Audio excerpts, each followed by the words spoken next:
Good afternoon, everyone. Good afternoon. I know it's a little warm in here. I won't be too long, but hopefully we'll stay cool during this.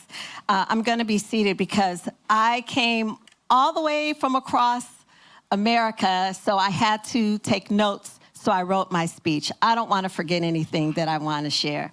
First, let me get this organized, and I'll get started.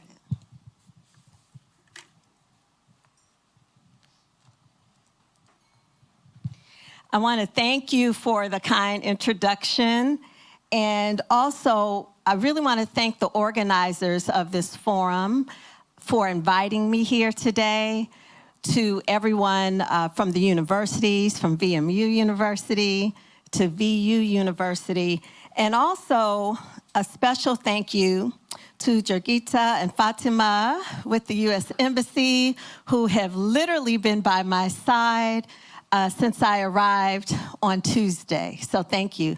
Thank you so much, and I'm excited to be here today. I have to say before I start that my short time here in Lithuania has been awesome. Of course, it's my first time here in the country, and when everyone at home is like, how is it there? How is it there? And I say it's three things. It's green, it's clean, and the cuisine has been supreme. So I've really enjoyed it so far. That's true. It's true. And honestly, when I first read the email and then subsequently had the conversation with the State Department who reached out to me about this invitation, I was a little surprised, and never would I have thought I would be here from America, here in Lithuania, in Europe, to speak about the future of journalism. But then as I thought about it more, and of course accepted the offer, it made perfect sense, because the need for responsible journalism, as we've heard today, is universal. And actually, it's a global mandate, as we are the armor bearers of truth who hold the government into account. So today, the title of this talk is Traversing the Future of Journalism in a Convergent Media Landscape. So that's what I want to talk about. And if we break down the word landscape. So a landscape, according to National Geographic, is made up of a collection of landforms, such as mountains, hills, plains, and plateaus. And I really think that is a perfect description for journalism as we know it in this convergent media landscape. The industry in recent years has faced many mountains, many hills, plains, and of course, many plateaus. And these have been in the forms of disinformation, as we've heard about today, which leads to distrust and in many cases, a demonization of the profession altogether. A proliferation of online information without any real barometers for fact-checking, a lack of a method of credentialing those who call themselves media professionals or journalists, and of course, the literal danger of being a credentialed journalist in several nations around the world. Being compassionate storytellers who put faces to the topics and the stories that they cover. And the most recent, and I would say in many ways, one of the most daunting issues of them all right now is the rapid escalation of technology, namely, as we've heard, artificial intelligence, or AI, which, when left without smart usage, is akin to a freight train going downhill without any brakes. If it doesn't stop, we know it will be great calamity. But before we delve into those factors that are facing journalism today, I'd like to talk about why I wanted to be a journalist. Hopefully you don't mind hearing that. My late father, the Reverend Dr. Charles Thomas, was a minister, a civil rights activist, in the South in the mid-1960s. And he always encouraged me to read about everything. So that's how I, became interested in politics and history and really generally what was going on in society. He would always say, read about it. And he also had a talk show, a local talk show in Omaha, Nebraska, where I was born, which really piqued my interest about production, the production side of the business. And that I say that when I think about it, to me, journalism is like a great love affair. Yes. You know how it is when you fall in love. In the beginning, it's all sunshine and bright skies. You want to be with that person all the time. You're up early, you stay late, everything is wonderful. And then that initial excitement wears off. And you start having problems, and you start realizing there's some problems with this relationship. Everything isn't perfect. And then after a while, you're like, why am I doing this? Well, that's to me how journalism has been over the years. But just like any great relationship, you rediscover why you fell in love in the first place. And I think if I look back at my career, that's how I feel about journalism, and that's why I went from practicing journalism to teaching it right now today. And of course, the industry is much different than when I started more than 30 years ago. Yes, I started as a teenager, just kidding. But when I first graduated from Howard University and started my very first job in television news 2 weeks later, I had no idea of the experiences I would have and the stories I would cover that would affect so many. So please allow me to just share a few of those stories. And these are some of the serious stories that face journalists that we may not even anticipate. My very first newsroom job was at a local TV station in Alabama. And it was to be my very first day producing a newscast. I had been training as an associate producer, and this was going to be my very first time producing the show. But that day, there was a horrific tornado. And the national news networks came down and everything. And instead of building the rundown for the newscast, I ended up calling the morgue to find out how many dead bodies were lost in the storm. My second newsroom job in local news was the beginning of the Gulf War and Operation Desert Shield. And it was the first time experiencing war for my generation. And then I took on the role of a reporter, going out in the community to get reaction from locals to the news. And there, where I lived in Huntsville, Alabama, there was an Army base, so there were a lot of families who were affected. My third job in the industry was a very difficult one personally. I was working at a station that was owned and operated by ABC News. We call it an O&O. And we had 3 sports journalists and a pilot who all took off in a helicopter to cover Friday night football, which was a very popular thing to do all across the country, really, in high school sports. And surprisingly and shockingly, their helicopter crashed, and 3 of the 4 people on board were killed. All of them were engaged. So we went from covering Friday night football to covering breaking news and an investigation about what happened with our own colleagues. But there was one survivor who ran for miles on a broken ankle to get help. As a journalist, we had to do the story. And then, working with NBC, I worked with the overnight newscast called NBC Nightside and had the opportunity to cover the Oklahoma City bombing anniversary, which was one of our first big cases of domestic terrorism. But even throughout that, we had an opportunity to interview members of the fire department and families who lost loved ones. It was very emotional, but they ended up sending me thank you cards for being able to allow them to tell their stories. And then, of course, as was referenced, at CNN, it started off as a sunny news day. I was the 9 a.m. show producer, so I had been there in the newsroom since 3 a.m. in preparation.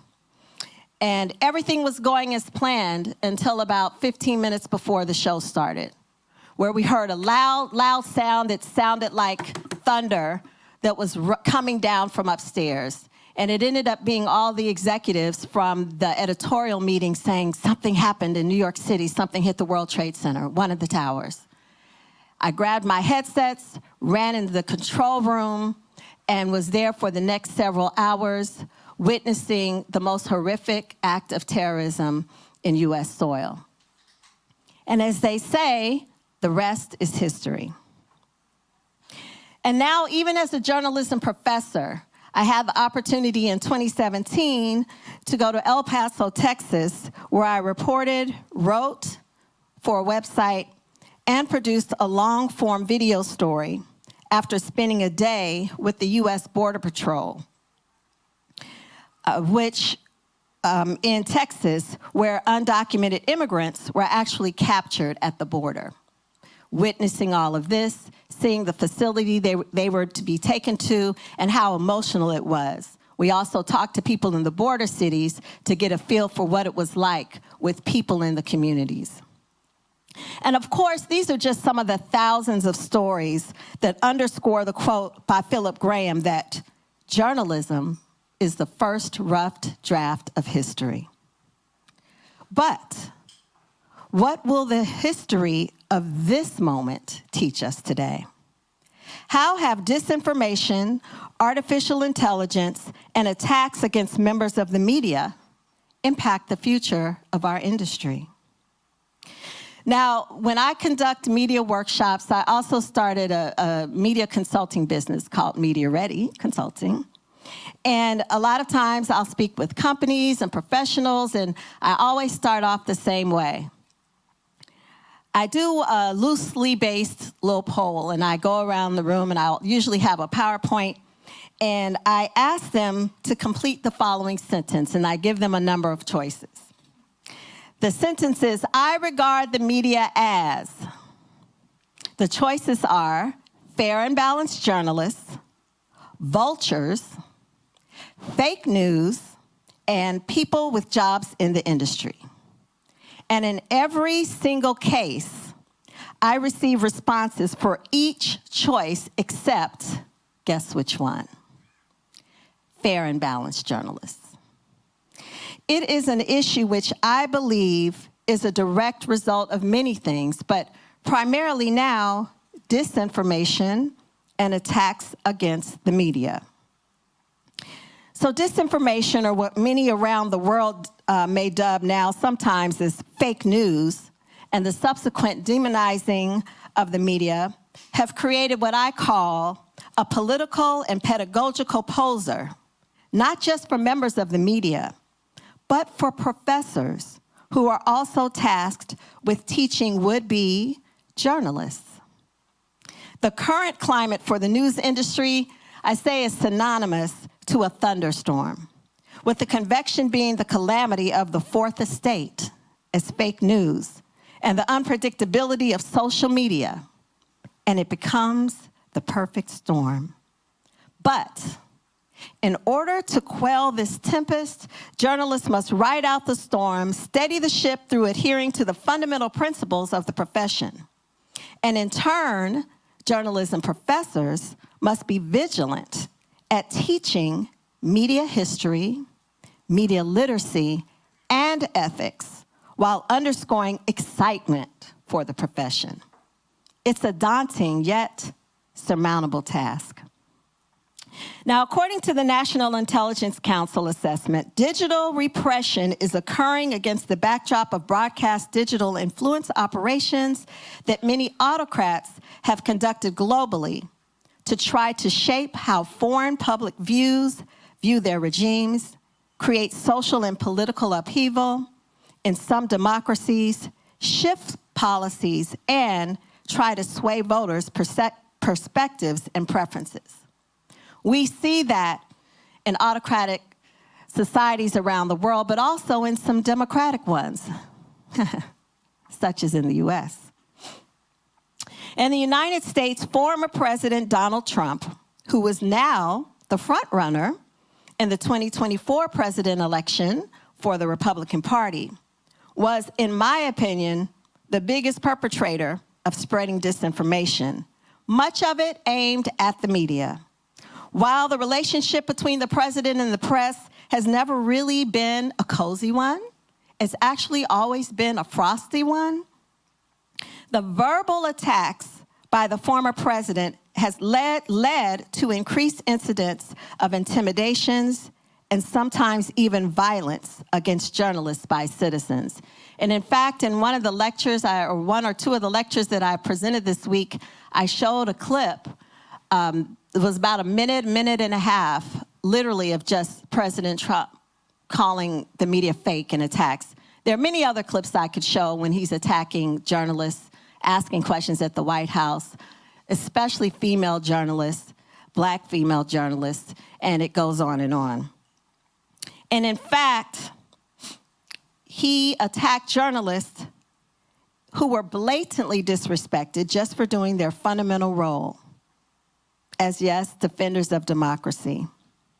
This led to the White House Correspondents Association and numerous other organizations condemning the former president's attacks.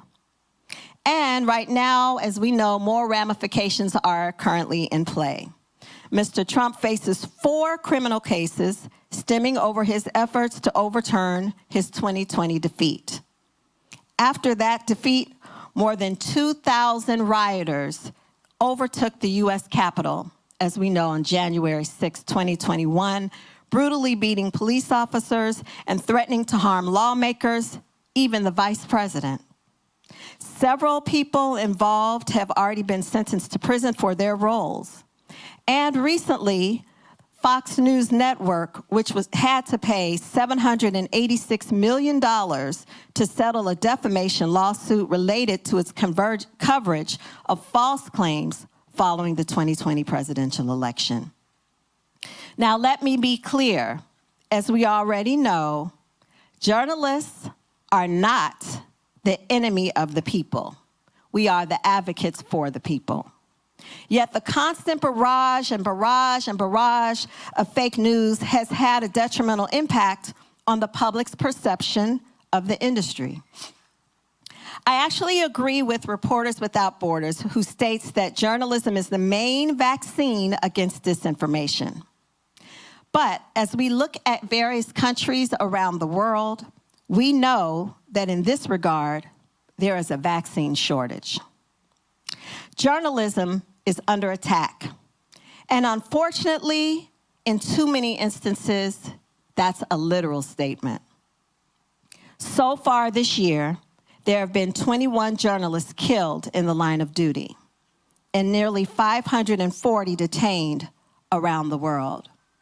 And previously, during the pandemic, I had the opportunity to meet with journalists from the Democratic Republic of Congo and conducted training in person before the pandemic with journalists in Nigeria, many who had been kidnapped or attempted kidnapping by authorities, again, just for doing their jobs. And yesterday, I had the rare opportunity to meet with independent journalists from Russia and who were here in exile in Lithuania. And then we met with Belarusian journalists who are here in exile in Lithuania. Now, everyone in this room may already know their plight. Many escaped as they shared their stories literally in the darkness of night, never to return to their homeland, cited in their country now as terrorists, because they have taken what we call a moral oath to protect the public's right to know. And to this day, 33 journalists from Belarus are imprisoned. Now, I asked the journalists as they met with us yesterday to share what they would with some of my journalism students back in America. And these are just a couple of the comments that they shared. They wanted people to know that they are being persecuted just for doing their jobs. Another said that journalism will never end because people need true information. And then someone also said, people need to hear stories about people, how to live in this new world. Now, the look and seriousness in their eyes as they spoke with us yesterday spoke volumes, and it really reiterates what it means to have freedom of expression and freedom of the press. Now, our Belarusian brethren must use pseudonyms on social media and make sure that their families don't like their posts on social media or even follow them, because if so, their family members back home can be put in prison. Now, this indicates and shows us that this is really a complex time and a complex situation that creates a complicated conundrum for journalists who must at times decide between doing their stories or their personal safety. And it's a question I even ask with students here, and I ask at home all the time. Raise your hand if you're ready to go to prison to be a reporter. Not very many people raise their hands. One in the back. But yes, we continue to press on to ethically report with the facts, being fair, accurate, clear, and truthful. Catch the acronym. We must continue to give context to complex issues, such as the ramifications of the war in Ukraine. As this story continues to evolve, we must not rush to be first with the story, but continue to be factual with the story, utilizing our resources and verification methods before publication of the stories.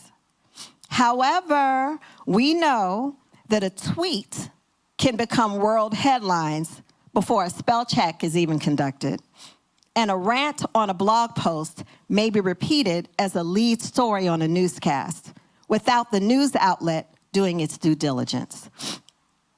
The need for focused fact-checking and balance in telling both sides of the story, when possible, and doing so with great accuracy is more important now than ever before, especially for journalists. But as we know, this is also becoming more difficult due to social media, the internet, and generative AI tools such as ChatGPT. Now, a new study by the London School of Economics AI Initiative surveyed journalists, technologists, and managers from 105 media and news organizations in 46 countries. And it found that 80% expect an increase of the use of AI in their newsrooms. And I wonder how many journalists in here are already using AI in their newsrooms. The study also found that 73% of people believe that tools such as ChatGPT and Google's Bard present new opportunities for journalism. That same study also showed that 60% are concerned about the ethical implications and editorial quality from using these tools. Now, we already know that there are strides that are being made by AI, and I'm often asked that question, and I also often use the example of medical research and how AI can now sometimes predict cancer even 10 years before a person is diagnosed. So we know that in some instances, in STEM fields, for example, science, technology, engineering, and math, AI can be a wonderful thing. But what about when you use news in AI that is written by an algorithm? How transparent should journalists be when generating background information for a story, or using ChatGPT to write the story, or DALL-E to generate an image based on your description of what that image should look like? Where do we draw the line? Well, if I had the answers, I might be in the south of France right now, a very rich woman. But I am not. I'm here with you today, and I don't have those answers. But as we look to the future, which really is now, we must know that just as a story is shared instantaneously via social media, news organizations must use the changing technologies ethically. That is the future, and is the only constant that is constantly changing. Lastly, speaking of the future, we must be dedicated to mentoring the next generation of journalists, and it's great to see many of them here today. Many of these next generation of journalists were not born during significant times in history that many in this room are familiar with, such as the Tiananmen Square protests, the Gulf War, or Nelson Mandela being released from prison, becoming South Africa's first Black president. Some may have just been babies during September 11th. They, though, as digital natives, will likely be using ChatGPT, and hopefully not to just write those term papers. Hopefully they'll be using GTP smartly to do their jobs. When journalism students leave university, they should understand why journalism is so deeply woven into the fabric of this country and the world. And they should be compelled to tell the stories of those voices who otherwise might not be told or otherwise might not be heard. There's a reason that journalism was first referred to as the fourth pillar. We are to hold the government accountable and keep the public aptly informed. Despite the challenges, naysayers, name callers, journalism students should be excited to add their names to what I call is the most noble profession in the world when they embark on their careers. And now today, after working for decades, I've been blessed to return to my alma mater, Howard University, and hopefully help to change the trajectories of my students as they transition from classroom to newsroom or control room or whatever room they hope to occupy. And I do this, I ask my students often to come up with a phrase, and I did this week, to think about why it is that you wanted to go into journalism, or what is it about media or the world that really speaks to you. Why do you want to become a journalist? Why is journalism important? And my saying, which I've shared this week, is one that I penned 10 years ago when I first returned to teaching at my alma mater. And that is that journalists are the defenders of democracy, freedom fighters of the First Amendment, and savvy and sophisticated storytellers. And in closing, one of the first assignments that I shared this semester with one of my fourth-year journalism classes or students, I asked them to share their thoughts on what they thought journalism and the media landscape would look like in the future. And please allow me to share just a few of their responses. One said, learning the platforms, proacting new technologies and techniques, trying to advance your work will all become crucial to surviving as a journalist in this new landscape.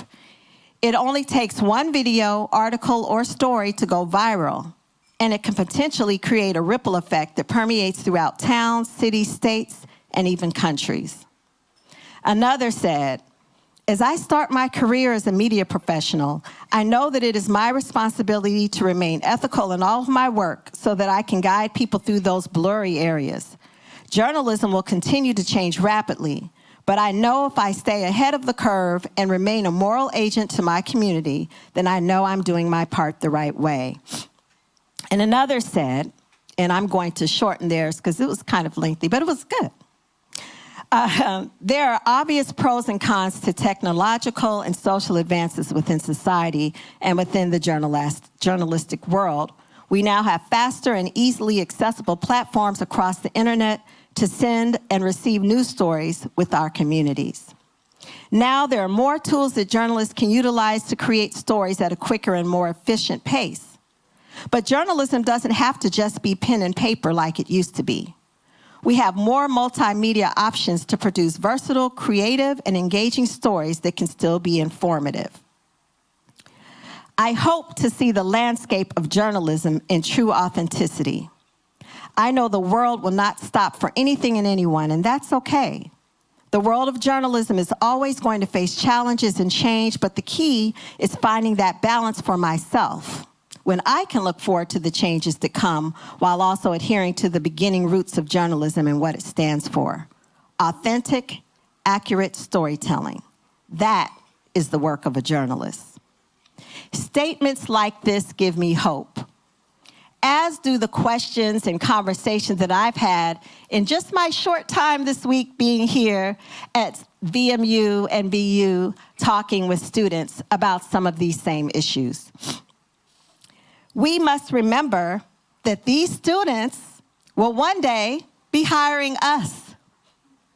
Some of them are like, yep, that's right. But seriously, we must take seriously mentoring the next generation. And I close with charging the students that are here today to read everything. Be prepared, be patient, and most importantly, be passionate.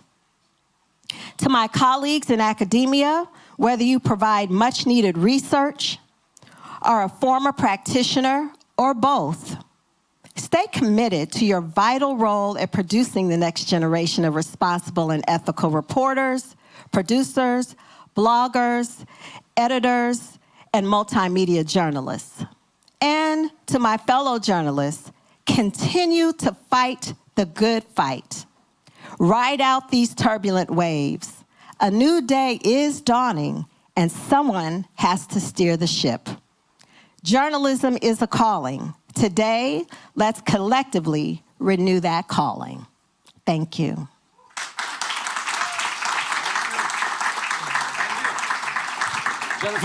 Jennifer Thomas, and do we have questions for our speaker?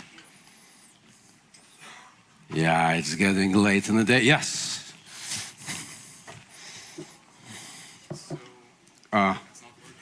Just a sec.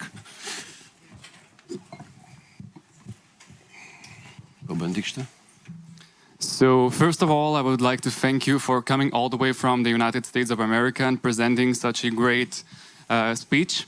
And my question to you is, like, let's say 10 years ago, what were the skills that journalists needed the most to be successful in this field? And what do you think are the skills that a journalist needs right now to be successful? Because, like, over time, people have changed a lot. And, like, let's say before, people used to be more specialized in certain fields, but nowadays they're more eclectic. So what do you think about this? Thank you. That's a great question. You know, when I think back, and I'm asked that a lot about how journalism is changing and the skills that we need to know. I think today, as was just mentioned, journalists have to know to do a little bit of everything. We really have to be what we call MMJs, multimedia journalists. But so meaning, you know, whether you're working for broadcast, on the radio, or online, you literally have to know how to do a little bit of everything. But I always say that we have to go back to the basics. And the thing that I see the most need for is that as a journalist, you have to be a good writer. If you cannot write, you're not going to be successful in any form and in any platform that you choose to work in. But knowing how, and the other thing I would say is knowing how to use social media to your benefit and how it benefits the industry, because many times we'll have interns and students who will come into newsrooms on an internship and they're always on their phones. Mine's over there. But I usually show, you know, they're always like this, they're always like, they're not paying attention. And we are like, oh, let's hire this person. They know, you know, they're, we call them millennials or Gen Z, or in some countries, centennials. But then we're surprised that they're not using those platforms in the way that would benefit us in those newsrooms. So if you're on TikTok or Instagram, know how to use it, do the research of what you see or don't see, and then you can make yourself much more marketable in those spaces. Some more questions? Yes. Thank you for your talk. You mentioned that journalism is like the first raw draft of history, and that's an interesting idea. I think one difference would be that history doesn't make history, but journalism does.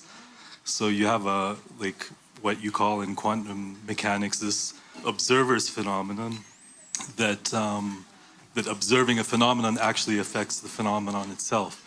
I think Lithuania is a very good example, because in the 1990s, when Lithuania declared independence, I believe that it was the very, very strong presence of international journalists in Lithuania at the time reporting on everything that forced the Soviets and their representatives in Lithuania to refrain from more radical actions to stop this process. So if we look at the effect that journalism actually has in a democracy,